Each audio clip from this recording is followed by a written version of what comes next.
Taste the Mediterranean through March 19th at Whole Foods Market. Save on animal welfare certified bone and beef short ribs, sustainable wild-caught sockeye salmon, and more. Find sales on Parmigiano Reggiano, charcuterie and ground lamb. Grab an olive boule bread from the bakery. Plus, wines from the Mediterranean start at just $8.99. Taste the Mediterranean now at Whole Foods Market. Must be 21 plus. Please drink responsibly.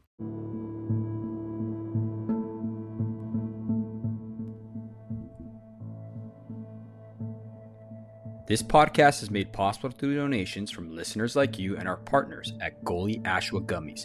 You can find them at goalie.com. Use promo code the Show Up Dad Foundation to get 10% off your order. Zenderance Active Wellness and Sports Nutrition. Their products are designed to maximize your health. At Zenderance, they strive to support and have a positive impact on the wellness of every hardworking dad. Use my code the Show Up Dad and get 10% off your next purchase. For more info, go to www.zenderance.com. Tall Man Equipment. Standing taller than the rest of the competition in lineman tools since 1952. Give them a follow at www.tallmanequipment.com. And last but not least, Adam Lane Smith. He is an attachment specialist who helps people to heal, connect, and build. Use my promo code SHOW, spelled SHOW, for a 50% discount on his attachment bootcamp course. Thank you.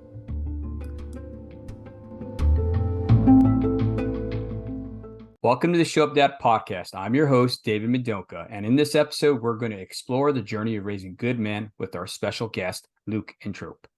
Luke, a renowned expert in fatherhood and mentorship, shares invaluable insights on instilling core values, the importance of rites of passage for boys, and the unique challenges fathers face today. Join us as we discuss guiding our sons, breaking stereotypes, and building a support network. So, Luke, we're so thrilled to have you on this podcast today. But before we dive into the topic of raising good men, I'd love to hear about your journey and how you came to find your purpose in working with sons and fathers, if you don't mind, brother. Yes. Well, I'm thrilled to be here, David. Thanks for having me. Love what you're up to. Love the show. My journey actually started 25 years ago, really. My father, so I kind of had some childhood dreams, some big dreams, and those dreams just no longer were the thing to do. And in my early 20s, I was spinning my wheels a bit. I was lost, lacking a bit of direction. When I was 22 years old, my father invited me to a men's weekend.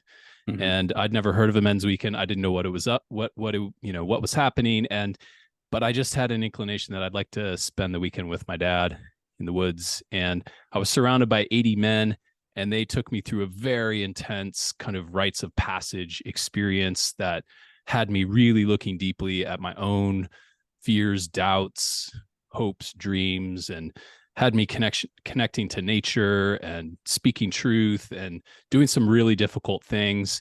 And that really fundamentally changed my direction in life. I left there with a greater sense of purpose, kind of had a sense that I knew I wanted to help other people connect with their own sense of purpose. Walked out of there really just like a young man with my hair on fire. And that was fundamentally, that was my initiation into manhood.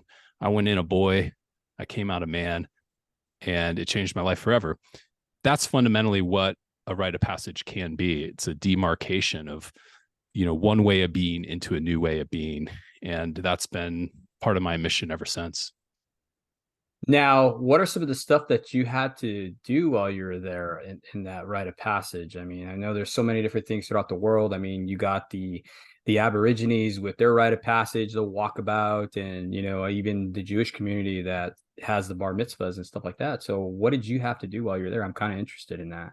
Yeah. And you're right. Like this is kind of baked into our DNA, right? Like these ceremonial gatherings that signify a transition from one phase of life into the next, right? And, for me, this one was the initiation into manhood, into healthy masculinity. So there was a real examination initially, kind of a confrontation about all of the areas that I was out of integrity in my life, a really kind of sharp and in some ways harsh confrontation of like looking deeply in the mirror, with the presence of very powerful, kind but fierce men. And then there was a lot of, it was a lot of self-reflection and kind of examination about where I'd hurt people, where I'd caused harm, where I sold myself short or played small. Mm-hmm. And then some time out in nature doing hard things, carrying heavy objects, helping buddies out, doing some of these like kind of, team-based challenges that really help you see how you show up in life, the ways that you play small out there, or you play selfish in these kind of ceremonial spaces, is the way that you show up in life. So it was a real opportunity to look hard in the mirror in that way, and to heal some wounds of the past, to get in touch with an actual mission statement, a purpose statement for my life, and to connect to something greater than myself. And in this case, for me, it was just connecting to the beauty of the natural world and all the wonderment and awe that is available to me in any moment. And then, like all great rite of passages, there was a ceremony where, I stood in front of the rest of the tribe, if you will, and was declared like, now you're a man, and that for me was really the profound thing, to have that thing that I think most young men and boys are looking for, which is a sense of belonging, a sense of like finding a tribe, finding a home where, I can express myself, my full power, who I am, and be a part of something, right? And we see all the maladaptive ways that happens, right, in the culture. So much, we're such social creatures, and we see our young men doing just about anything to belong, right? And we see all the harm that can cause if it's not done well, if there aren't mentors and elders there to shepherd that process. All the ways that young men can kind of get off the rails and cause harm to others in the culture. So for me, that was a really pivotal point. And when I look back on my life, that's that was the moment that was probably the most important. Mm-hmm. I like what you said, that as boys, as men, right, we're all looking to belong, right, to something greater. I had a past guest on here who talked. He's a CIA operative, and his name was Tony Savio, and he talked about how a lot of the young men that the terrorist organizations were pulling from, the gene pool that they're not gene pool, the area that they're pulling from to get these recruits, were from young boys who didn't have a father, or who had lost their father, or their father walked out, right? And they felt like they needed to belong. So here is this entity that is really just preying on these kids, this need that's in these young boys, right? And they're using it for evil, not for good. They're recruiting these young men. And I also see that even with gangs. I had another past guest talking about the gangs of LA, and how he is very apt to join the gang because he saw that the accolades that they gave to the young men, like, hey man, you're with us now, you belong, you fit with us, right? Whatever, you know what I mean? And he said he was very, very drawn to that. And a lot of boys are, because why? We need that rite of passage. We need to feel like we are needed, like we're part of something. Yeah, that's right. Yeah. So this deep drive in humans to be initiated into something, into a community, a tribe, we will go to great lengths to find it. And we see it in, gang initiations. We see it in climbing the corporate ladder. We see it in fraternity hazing. It has all of these different, manifestations, but at the core, it's about belonging. So what do we do? Like, what's the way to foster a healthy sense of belonging? Mm-hmm. And in my mind, there's a couple of ingredients that can be really important in that. The first is mentorship and elderhood, like being exposed to, in this case, if we're talking about raising good men, other men who have, that are connected to their own sense of power, that are trustworthy, that are available, that there's just like an availability for to help shepherd them. And the other, if possible, related to this, is a father figure. Doesn't need to be the biological father, but some form of a father figure. And that's really where my work has been, is to click in a bit on that. Like, how do you enhance and cultivate a strong father-son connection or father figure with the boy? What are the elements? What does that look like to have a really nourishing yet powerful and fierce connection between a father and a son, so that he's the one, when there's that need for belonging and that need for pushing off, that the father can be there to help kind of shepherd that a bit. So, and I've seen throughout the ages and just through scripture and through everything, right? It's always the father that needs to reach out, right? There's something about that dynamic where the father is humbling himself to reach out to the children, right? That's what I've seen. I've known past people that I've dealt with and stuff like that, and they're like, why doesn't my father reach out? Why doesn't, and these are those father wounds, right? And they're always asking, why doesn't he reach out? He doesn't reach out. And then I talk to the father, and the father's like, well, why doesn't he reach out to me? And it's like, man, you're the father, you're the lead.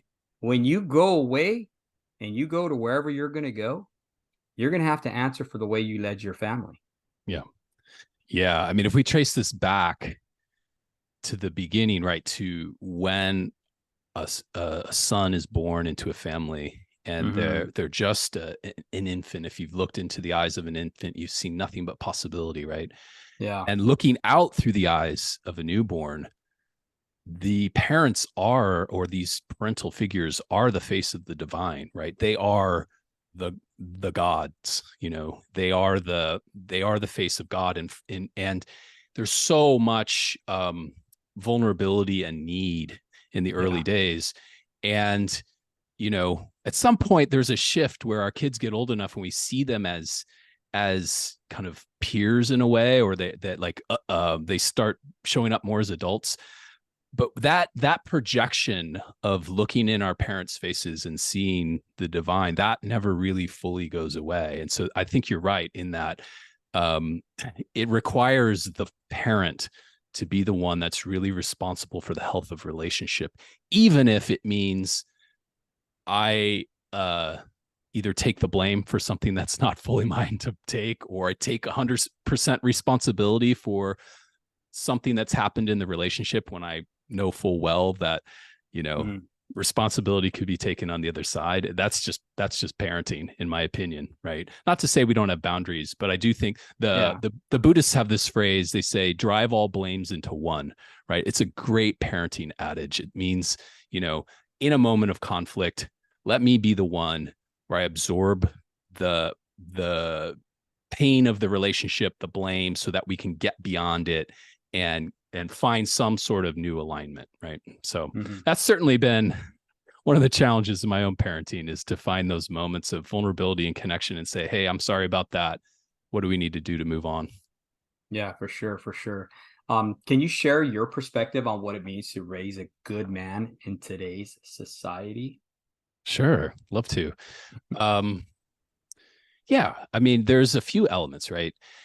I would say one of the main ingredients is power and sensitivity, right? A sense of helping each young man find their unique contribution, their unique sense of power, what they're here to do, even if it's not fully formed, but just helping them connect to their unique essence. And I would just call this power, personal power. Power, not in the sense of like power over someone, but power in the sense of being alive in their life, and being alive in their impact, and just being able to do bold things. The second ingredient is sensitivity. We often think of, this is one of those, I would say, errors in our culture, that we think of sensitive as weak. A good man is sensitive. He understands his impact. He's sensitive to how he moves through the world. He feels, he doesn't just see and conquer. He feels, he senses. There's a way of having one eye out on the world, but also one eye in around his own emotions, his own fears and doubts and hopes and dreams. So Mhm. cultivating a sense of knowing, I have my power and I know how to use it. Mhm. And I know how to use it well without causing harm. I think those are two pretty important ingredients in raising good men. And that's kind of how I orient a lot of my work is Yeah. teaching from those two pillars. Another way to think about this might just be integrity, right? Yeah. Having a high level of alignment between what I say I'm going to do and what I do, right? And being Mm. really clear about, you know, my relationships or my work or, whatever it is, Mhm. and cultivating that sense of integrity in our boys, in our young men. Yeah, for sure. Well, also what you're doing there too is you're teaching them that when you're in alignment like that, you're not preaching a message that is confusing to them. I think right now more than ever, more people are confused because their parents are saying one thing and doing another. You know how much confusion that causes a young man and his identity and his purpose, you know? It's crazy. So yeah, they do watch us. They watch everything, and by being someone that they want to emulate, by being that better version of yourself, right? And being congruent with your words, with your deeds, it's going to be really more impactful than just telling them, "Hey, you need to do this," right? Yeah. Yeah. I think maybe three of the most powerful words we can use as a parent Hmm. possibly might be, I am sorry, right? Like being, Absolutely. being open to being honest and truthful and transparent when we make mistakes, that we don't have it all figured out. And if I, man, my goodness, I've made many mistakes as a parent, right? And I think Mhm. about some of the most kind of honest, raw, tender, powerful moments I've had with my kids have been when I've said, "Hey, I've really messed up there. I shouldn't have said that. I am so sorry. This is what was happening for me. You know, I'll do better next time." And it just opens up for them the possibility that they can make mistakes and they don't have Mhm. to be perfect and we're figuring it out together.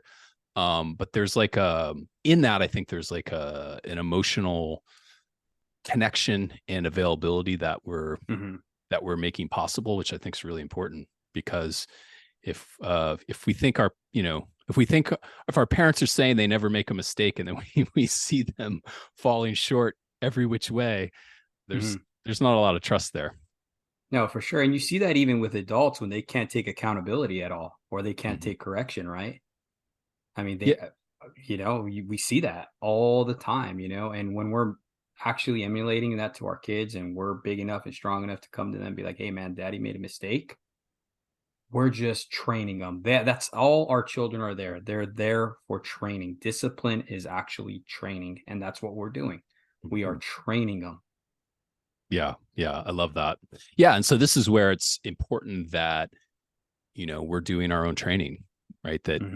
we have a growth mindset as well. And we're in a process of constantly uh improving ourselves and checking ourselves and really, again, like one eye out on how we're showing up as a parent and one eye in around our own reactivity, our own habitual patterns, the ways that we check out as parents. I Hmm. think it's important that that we're in our own training, whatever that looks like. And of course I have a way that I do that for myself and work with my Yeah. clients around that, but I think it's just important, no matter what it is, that there's some sort of, kind of daily practice and daily routine that helps us stay clear inside. Yeah, for sure. I wanted to go back, Luke, a little bit to you said something about sensitivity, and I agree with you 100%. Um, we since the beginning, we've always taught our kids to don't cry, tough guys don't cry, get up, dust yourself off, get in the game, kid, right? But what we've shown them is that it's not okay to have those emotions, and that's part of that sensitivity you're talking about. Another part of the sense of sensitivity that I see also is what I call my dad's superpower, which is me, right? It's being able to be sensitive to the atmosphere that's around us, right? Because as fathers, we're called to be providers, protectors, presiders, right? And when we're put in that position, we need to be sensitive to the things that are around us, sensitive to things that could cause harm, sensitive to all these different aspects in life, right? Yeah. And so to me, being sensitive is not only just showing your emotions and being able to say, "Hey, man, Dad made a mistake," and being able to show our kids that, but also being sensitive to the things that are going on, sensitive to their own emotions as well. Because if we don't have that sensitivity, right, that sensor, right, Mhm. then we are going to miss out when our kids are really struggling with something. I don't know how That's many right. fathers I've talked to where they're like, "Oh yeah, my kid's good. He's good to go." And then a week later, that kid's attempting suicide. Mhm. And he's like, Mhm. "I never knew."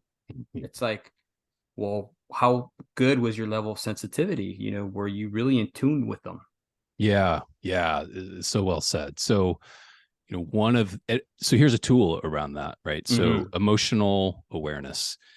When we see our sons or our kids come to us and you feel something's a little off, or they're showing some sort of emotion, maybe Hmm. they're younger and they are crying, or they're is helping them name what's happening, helping them develop the language.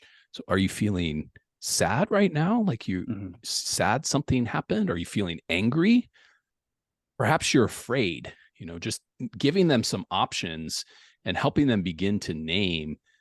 And so we're kind of like this external function that's helping them develop that internal observer that can build the skill of naming emotions and Yes. naming what's happening. So different textures of emotions. It seems like you're really excited right now. Are you afraid about something? Are you happy? um so that's one thing we can do, right, is just help Hmm. build the EQ muscle. Now, I think it's really important when we talk about sensitivity, right, and cultivating sensitivity. Hmm. This doesn't mean that we are cultivating collapse. There's a big difference between, you know, being able to name an emotion, feel an emotion, and and not and still do hard things, Hmm. right? Or using our sensitivity and our awareness to then not do hard things, to collapse, to not follow through. So there's a way Yeah. in which, especially as fathers, we hold that structure, we hold that the kind of the spine, right? And Hmm. the posture there is feeling the emotion and doing it anyway, right? I can think of this time in my own. I don't think you would mind me sharing. So my son, he loves racing, and he loves go-kart racing, right? And something happened with the car. He didn't get off the line very quickly, and he just got passed in this very important race, passed by like 4 cars, and he had to catch back up, and he thought he should have won the race, and he didn't get on the podium, and he got out of the car, and he was really ticked off, and he was sad, and he was crying, and he wanted to just leave. And so I pulled him outside for a minute, and I said, "Oh man, that's, such a bummer. It seems like you're really feeling mad right now, and you're sad, and you're maybe a little concerned about what this means." And he's just, yeah, yeah, yeah. He's like, "I just want to go home." And I said, "Actually, we're going to go cheer on the podium, your buddies that made it on the podium, and then we'll go home." Right. And so he felt the emotion. He came back in. He still had tears in his eyes, but he cheered for his buddies, and then we laughed. Right. Yeah. And that's like an example, I think, of, we feel the emotion, but then we still do the hard thing about showing up. We're not going to just collapse and peace out. Yeah. That's, in my mind, that's kind of how we teach sensitivity in a way that Hmm. still is tied to power and strength. And in a sense, that's kind of a rite of passage, right? Yeah. Yeah. Yeah. In a way. Yeah. Yeah. Yeah. It Yeah. is. It is. Yeah. Yeah. And then we can talk about, I mean, there are certain elements around rites of passage that make them particularly potent and powerful. Hmm. Um, you know, and if we think about them historically, right, where birth is a big rite of passage, obviously. And then in a child's life, there's a few other big ones, which, like, weaning, and like, the sleep training phase, that's pretty big. Going to school, that we often celebrate the first day of school. But the next major rite of passage, if you those that have really studied these themes across the world and across humans, like the next big one is the passage from childhood into adolescence. So from about 10 to 13, Okay. where it's very much becomes about belonging to some sort of team, club, tribe, and developing some level of mastery. So this is where you see a lot of sports click in, or bands, or, you know, the theater, or where you get really good, ideally something in your body. And there's a bit of an individuation. There's another very big one that happens in the late teens, and that's the initiation into adulthood, which is different than this adolescent one. So what are some good elements around giving these kids a chance to really experience that full power of a transition from one of these phases to the next? I'm a big fan of getting them out into the wild, into the wilderness, get them out into the wonderment and awe and the terror and the beauty of the natural world, because nature becomes its own character in their experience of this transition. Get them around other really good men, so other fathers, other boys, and do some training. So we do a lot of like martial arts and meditation and jumping in cold water, and you know, we send them out with their dads for at least an hour or two every day, just out into the wild. And these are some of the ingredients. I think, you know, there's like an examination of their own doubts and fears, and more importantly, an examination of who they want to become, which at that age, 10 to 14, is super important. It's all about kind of healthy ego identity. Who am I becoming? So that's in my mind, those are the ingredients of a really good rite of passage at that age. There's another kind of recipe for the late teen initiation into manhood. You know, that's a separate thing. Better done not with your father, if at all possible. Go out with uncles and mentors, because there's a lot more individuation that happens at that stage. So, and the bonding that takes place too in the wilderness like that, because it's zero distractions, right? You know, more of these devices. I believe that devices are a really good tool, right? But you know, when you spend too much time on them, the algorithms and everything that's out there states that you're going to become addicted to them. Social media use and drugs are the only things where the end users are called users. So that's how addicting that is, right? So when we get them away, we get them in the boonies, we put them in a place where they're having to cultivate and use their imagination, be around strong men, mentors, right? Someone that they could emulate. And they're out there just running around free. You know what I mean? It does wonders to a soul. Yeah. I mean, it's deep. It's really deep. It does wonders for the soul, for the boys, for the dads. It does wonders for the connection between the two of them. You know, it's really like we're installing lifetime memories, really. I mean, that's fundamentally what happens. And I think this is honestly, one of our main jobs as fathers. Yes. It is to cultivate a sense of adventure.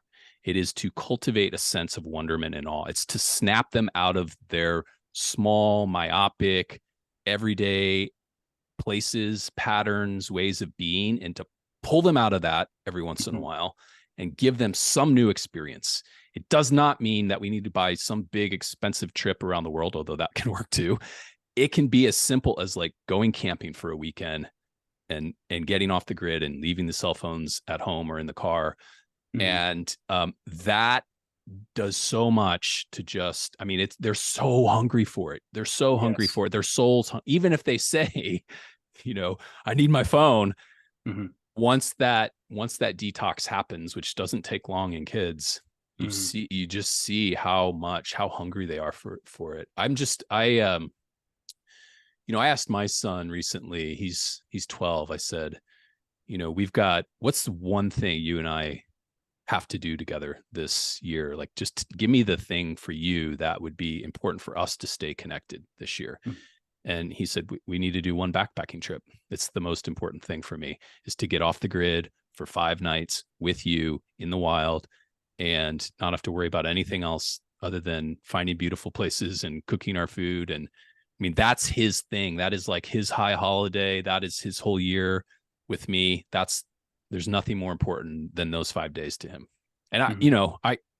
we could have done a lot of other things, kind of gone to the city, some big city trip or whatever. Nope. He wants to unplug and be in the wild. And I think that's probably pretty common. And I know it's common. Once kids start to get a taste of that, they want more of it. Yeah, for sure. My youngest son, I asked him, "What do you want to do?" Because we always go on vacations and trips, and our transition from living in rural New Mexico, where we had a big farm and stuff like that, to Southern California, we haven't had really any mountain time at all, right? Because I grew up rambunctious in the mountains, hunting and Mm-hmm. fishing and stuff. Yeah. And that was one of the things that my 11-year-old asked me. He's like, "Dad, can we go camping?" So I was like, "All right, man, we're going to start going camping again," and I bought a new truck and stuff like that. But I wanted to read you something real quick. I Mm. just kind of Mm-hmm. saw this. And when we're talking about being out in the wilderness and growing with our fathers and stuff like that, there was something. I lost my brother in 2020. Mm. He's my younger brother. It was something sudden that happened to him. But right before he left, he wrote this beautiful letter, man. And I just Mm. want to read it out real quick, okay? Mm. Um, and he talks about how, and granted, this is in 2020, so there was a COVID and stuff that was happening. But he says, "In the time of uncertainty, I reflect on memories I am thankful for. There's many, like falling in love with my best friend, my 3 beautiful girls that always keep me on my toes, my mother who is always there to give me the love and reassurance that only a mother can give, my brother who I call at the butt crack of dawn just to make sure he and his family are okay, my sis who I admire and respect. She has all the willpower that could only be admired. To my mother-in-law and father-in-law will always make me and my family feel welcomed and loved. And as I sit here in God's country, gazing up at the moonlight, I remember the memories that have really penetrated my soul. And it's funny how I have forgotten thousands of my days as if I have never lived them." Excuse me. "But I remember every day on the mountain with my dad. The sights, the smells, the sounds of screaming bull elk, and most of all the things we said to each other and the knowledge and life lessons that he has engraved in my heart." Wow. Mm. So I just wanted to share that because that was something that he had written, and he was only able to experience that during those times, you know what I mean, where he Yeah. was unplugged in the forest alone with his father. Yeah. So What a gift. What a gift your father gave him. Right. So yeah. it's, this is everything that, the best of what we can offer as fathers. What a beautiful tribute. My goodness. So touching. Yeah. Well, thank you. I didn't mean to put that on there, but I saw that and I was like, man, what an opportunity to just be able to share that with everyone. You know what I mean? Yeah. Yeah. Powerful piece of writing as well. Yeah. And I think the sentiment there, right, is that it's one thing to kind of like, there's something deeper than just like taking in the view that he's Yeah. speaking to, right? There's something about like we go on a drive and we see a nice view. There's something so much deeper that he wrote about there about what it meant to take in the beauty of the divine, God's country, and that connection to his father. And that's what these non-ordinary moments can provide when we really strip away the screens and take the time to slow down and let our nervous systems adjust and let our eyes adjust to a different pace and find all these big grand moments and the tiny little things in nature that will evoke a sense of wonderment. So it's beautiful.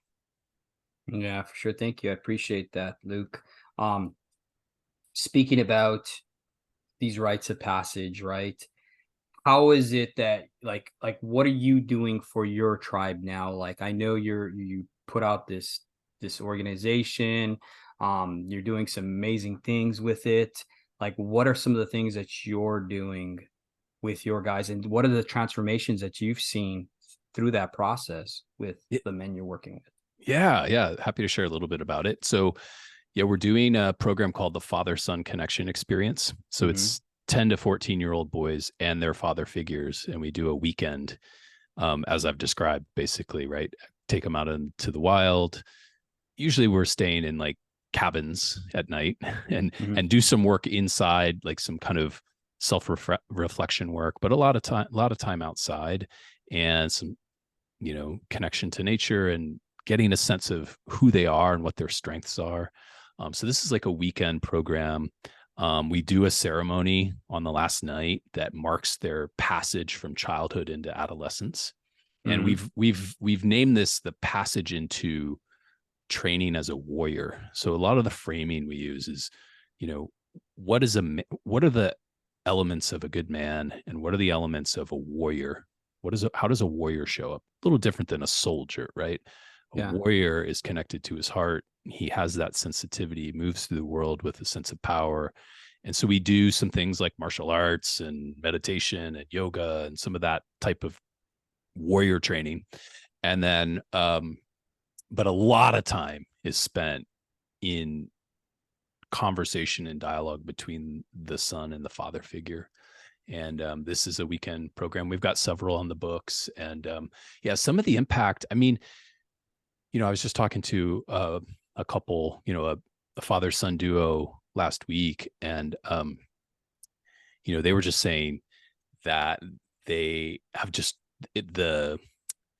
they felt more connected since the experience, where there's just a little less tension between them. They've still had their moments, but less tension, and they just kind of bounce back to each other a little easier, right? And it was just there's something in the naming of, like, you're no longer a child, you're now into adolescence, that I think instills a sense of confidence in the young boys, and their sense of who they are and kind of who they are in their body. I heard from one of the moms, she said, he told me that he's now a warrior in training, and that he needs more freedom and freedom from me, and more, kind of flexibility around the boundaries, which I thought was funny. But underneath that, there's some truth to that around, like, they're entering into this phase of early teenage years where they are very much exploring freedom and a sense of individuation, and so to hopefully have more tools to do that in a healthy way. So, and we have some that come back and help staff, which is really fun. So you've got this kind of growing tribe. So where does this take place? Is it different areas, or you guys have one designated area for this? Or we've got one coming up at the end of September this year, 2023, in Colorado, near Estes Park. And then we've got several. I live in Sonoma County in California, in Northern California. So we've got several near me in north of the Bay Area that we'll do in 2024 in Lake County up on Cobb Mountain. It's this exquisitely beautiful property in Northern California. So. Do you have different themes each time, or is it like, say, the warrior theme, right? It's pretty much, for this program, this is the theme. This theme is the father-son connection experience. It's very much about, like, improving and strengthening the bond between the boys and their father figures. So some of them, their bio dads aren't around, so they have some sort of father figure. Or we even have guys that are willing to stand in and be kind of like a stunt dad. And just for this retreat, for those that don't have a father figure, we've got a couple of really amazing guys that do that. And then, the theme of, like, warrior and training, that's this program. I do some other work with men, and dads that, we go a lot of different directions with that. But for this program, it's just that. For those who can't afford the program, or can't make it to the program, or whatever, the guys that are listening right now, what is certain things that they can do to run their kids through some sort of rite of passage, right? We know it's not just predicated to going through a deal or whatever, but, like, what are some things, like some ideas that you can share with our audience on how they can implement a rite of passage for their sons? This I think is the most important question you've asked. I this is what I want to talk about, right? Because you can go with an expert like me, a guide, and have, a certain experience that will be good and powerful and deep. But there is so much we can do as fathers to honor this transition, these various transitions over the lifetime. So the main thing in my mind is get them, as I've said, get them out of their everyday reality. And then go in with a high level of curiosity. So it's almost like you're going in interviewing your son, right? So one of the things we do in these experiences is we have an hour to 2 hours every day where it's just the dad and the son walking in the woods, and we'll give them prompts. So one day it's the son interviewing the dad, the next day it's the dad interviewing the son, and there's, we'll send them off with some questions if they need it. But, it's so for the son, it's, where's some areas that do you have any regrets? Are you proud of something you've done? What does being a man mean to you? What do you remember about being my age? So that's a whole list of questions. Yeah. And then, on the flip side, the dad is just really trying to understand what happens when you're stressed, when you're afraid, when you're not at your best, when you're in your reactive pattern. Really help me understand what some of your concerns are in your life, and who are you dreaming to become? What type of man do you want to be? It's less about, I want to be a doctor. It's more about, I have a passion to really help people, or I have a passion to, make my mark and be successful in a certain way. There's, trying to understand the essence and the values beneath the surface level. And really, because at this age, who knows what they will become and how they will make money. And for most of us, we have many careers over our lifetime anyway, but to be grounded in some core values, and to really, as fathers, that's one of the things we can do, is help them identify their unique essence and kind of draw that out of them. So they start identifying with these characteristics rather than being confused about who they are and then trying to sort it out through all these maladaptive ways that we've talked about. Some element of challenge. This should not be easy. If you're going to go, backpack and carry everything you need, put 30 pounds on his back, tell him he has to carry his own food and water and his own sleeping bag. And then you carry the tent and the stove and your water and bag, and go out for a few days. If you're car camping, go on a very long, rigorous hike. I have a rule with my kids when we're out hiking, and they love to hike, so they'll do this. But anytime we cross water, we have to stop and get in, no matter how cold it is. And let me tell you, out here in the Sierras, that water gets really cold. So we bring our swimsuits. It doesn't matter if this water is surrounded by ice. You got to get your head under the water. And there's something about that cold exposure and cold plunge that it's training the nervous system that I can do hard things. I can do hard things. I know I don't want to do this. Everything in my body says, don't do this. But I get in, and when I get out, I feel so much better, and I feel so much more invigorated, and I've done something challenging. So there's an element about, Joseph Campbell, who wrote about the arc of the hero, right? The hero's journey. He looked at all the myths around the world and found this common thread of the hero's journey. There's 3 stages: the separation, which is dividing ourselves from the comforts of home; the ordeal, that's the doing the hard thing. That's the slaying the dragon. That's the, facing, that's Luke Skywalker facing Darth Vader. It's Neo kind of, doing his work to kind of unplug from the matrix and slay his dragon. Or it's facing our own doubts and fears in our own heart and mind. And then the third phase is the return. So there really needs to be an element of an ordeal, something challenging, some being with discomfort. So, and then of course, just obviously like being in the natural world, because we learn so much from what happens outside of the city and the comforts of our homes. Man, it's crazy because he went around there, this author you're talking about, he went around and they all had that common theme, right?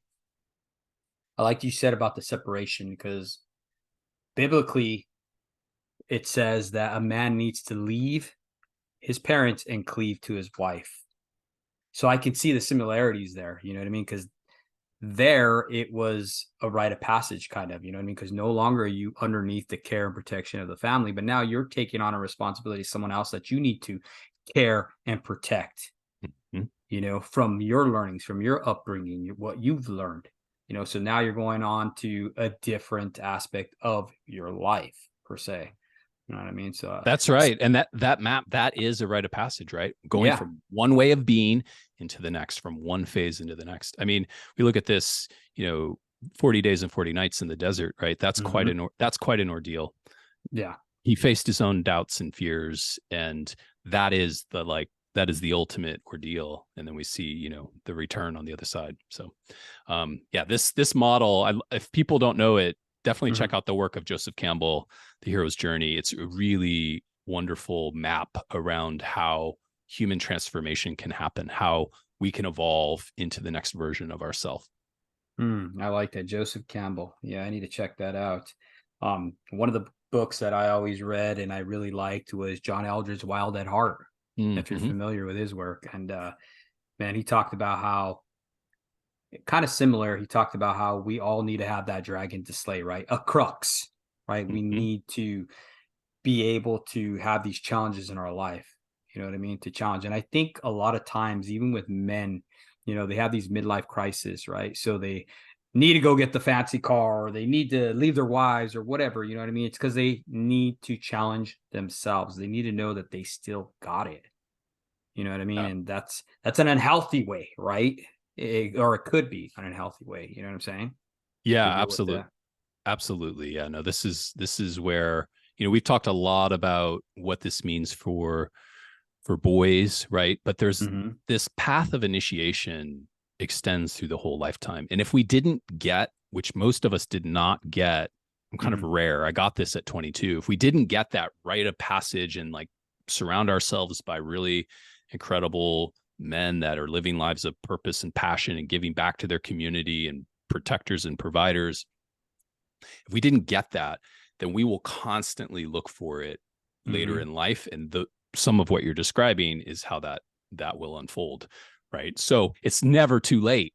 I think one of the most important elements of my parenthood is my men's group and the men I surround myself with. I constantly need a place where I can off gas all the tension of being a parent, being in a relationship. I need to be both supported and challenged by other really, kind of high level men that value things like integrity and accountability and their own emotional awareness and their own growth mindset in looking at how healing their own past so they're not showing up in these kind of shadowy ways. So surrounding myself and regularly putting myself in a circle or in a group with other men that I trust has been critically important. And this doesn't just mean like cracking a beer and watching the game. Nothing wrong with that. It means taking an hour a week or a day a month or a week a year to go super deep with some dudes that I really trust that have my back and are going to call me out on my own shadows and shortcomings, but also elevate my game in my life. Yeah, for sure. You definitely need that tribe to surround yourself with. What my old man used to always tell me is like, "Oh, tell me who your friends are and I'll tell you who you are." You know what I mean? So you are definitely going to be a part of that group of people. You know what I mean? So hopefully they're there to elevate you. Right. Yeah. And there's discernment there on our part, right? Like if we feel, sometimes we have to let go of relationships, buddies, because we just feel like they're not going to support our highest expression of this new phase of life. And it takes effort. I think in my coaching, one of the things it's this strange theme that just always shows up, which is especially in men, like arriving into a place of working with a coach where they, one of the things we work on often is like finding new friends. It's this interesting thing, right? Somebody that's in a growth mindset and is wants to be a better father, wants to be a better husband, wants to be more, impactful in their work.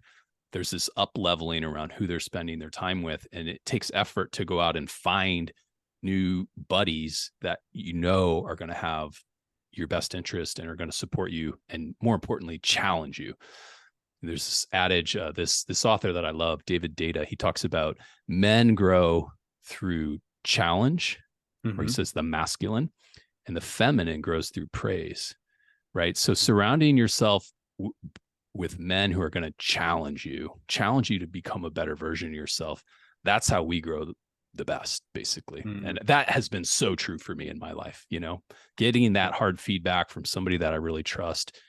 Oh, that will do so much more for me than somebody pointing out when praising me for something I've done. So yeah, for sure. And I like that you said, challenge, get around someone that challenge you, right? That leads to my next question of what advice you have for fathers who may be struggling with their own personal challenges. And I'll give you an example. I know this man who had some sons, and they're Eagle Scouts, and they went on a trip to the Grand Tetons, right? And they're going to do this kayaking and stuff like that. Well, the father had lost his own father, right? So he didn't really know how to cultivate those skills of being in the wilderness, making a fire and stuff like that. So he chose not to go for fear of being found out, right? That he didn't know. So his mother, who was raised in this outdoor element, who knew what camping is and hunting and fishing and stuff like that, she actually had to take that role.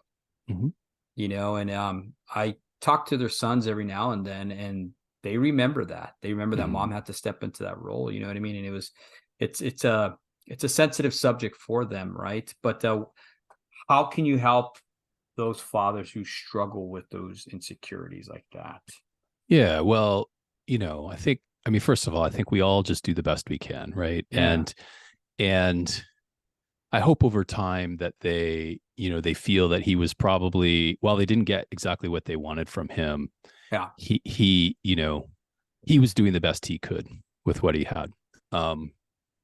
So some, maybe some grace there. yeah, But yeah, so this, I have many buddies and friends whose fathers were not present, and I think if we all, it's kind of back where we started, which is if we can just be in a process of with our children of figuring it out, the thing that kids want more than anything else is to feel the love and the presence of their parents. yes, That is the North Star here. Loving presence. And that can take many different forms and shapes. And the effort of going out camping and getting off the grid, doing it obviously in a safe way, but just that effort, even if you're fumbling and bumbling, all kids want to feel is that look in your eye, that you're proud of them, that you love them, that you've got their back, that you're not going to put up with their nonsense. That's the thing that they're so hungry for, that they will do just about anything to get. And when they don't get it, they will go try to find it somewhere else.